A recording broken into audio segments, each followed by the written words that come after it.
So, welcome. We are going to pick up today back in our chapter 5, section 1, and we're going to finish it up. This is the second video, the B video on section 1. Capitulum quintum. Here we see the peristyle in the picture, peristulum or peristulium. This is the colonnaded courtyard. Okay, you have a small garden area in the center and the covered walkway on the outside, supported by the columns. These columns are kind of a Doric style, it looks like, because they have the simple capitals at the top, not the fancy scrolls or the kind of plant matter like you see in the Ionic or Corinthians. Alright, etiam peristilum magnum et pulchrum in villa est. Also, there is a big and beautiful peristyle in the villa. Peristilum es vocabulum Graecum. Peristilum is a Greek word. In villis Graecis et Romanis magna et pulchra peristula sunt. In Greek and Roman villas, there are big and beautiful peristyles. Est ne impluvium in peristulo? Is there an impluvium in the peristyle? Id non in peristulo, sed in atrio est. It is not in the peristyle, but in the atrium. So id is the pronoun that means it in the nominative or accusative forms.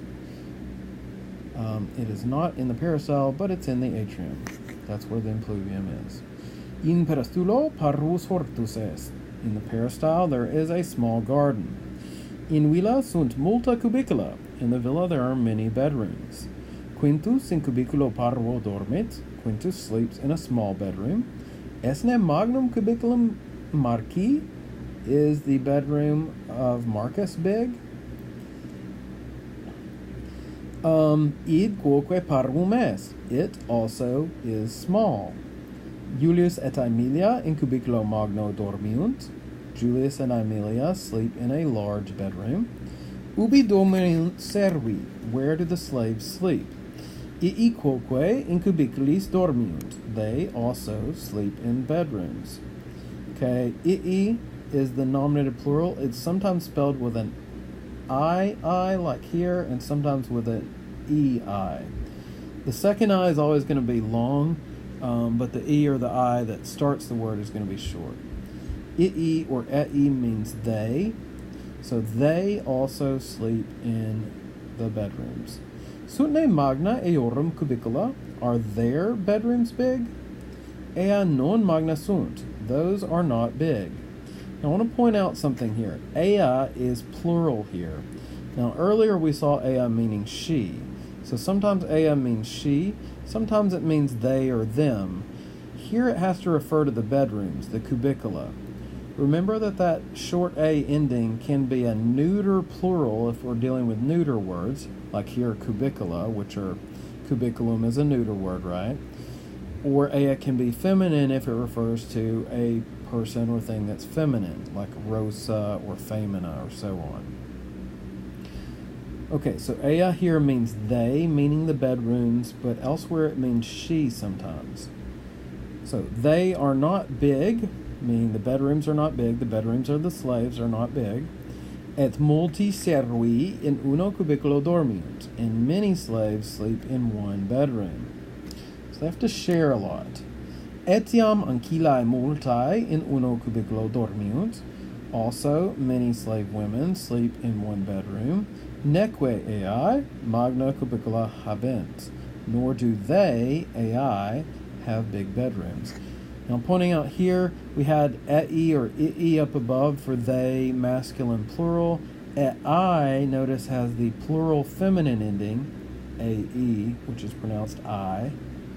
So ai means they, but specifically it means they, meaning the slave women, right? Because it has a feminine ending on it. So we got to get used to the fact that in English we can say they, and that doesn't really tell us anything about the gender, right? But in Latin, ii, they masculine, they they neuter, and then I, which we just had, is they feminine. Okay, Aemilia in peristulo est. Aemilia is in the peristyle. Esne sola. Is she alone? Aemilia sola non est. Aemilia is not alone. Liberi cum ea in peristulo adsunt. The children are with her in the peristyle. Julius ab est. Julius is away. Aemilia sine viro suo Julio in villa est. Aemilia is without her husband Julius in the villa. She's in the villa without her husband Julius. Ubi est Julius? Where is Julius? In opedo Tusculo est sine Aemilia. He is in the town Tusculum without Aemilia. So sine, as they tell you in the margin, notice the opposite arrow. It's the opposite of cum. Cum means with, sine is without. Sed cum servis quator. He's without Aemilia, but he is with 4 slaves. So he's taken 4 of his slaves with him to town. All right. Well, I believe that concludes section 1. And next time we'll look at section 2 of chapter 5. Hope you learned a few things. Walete.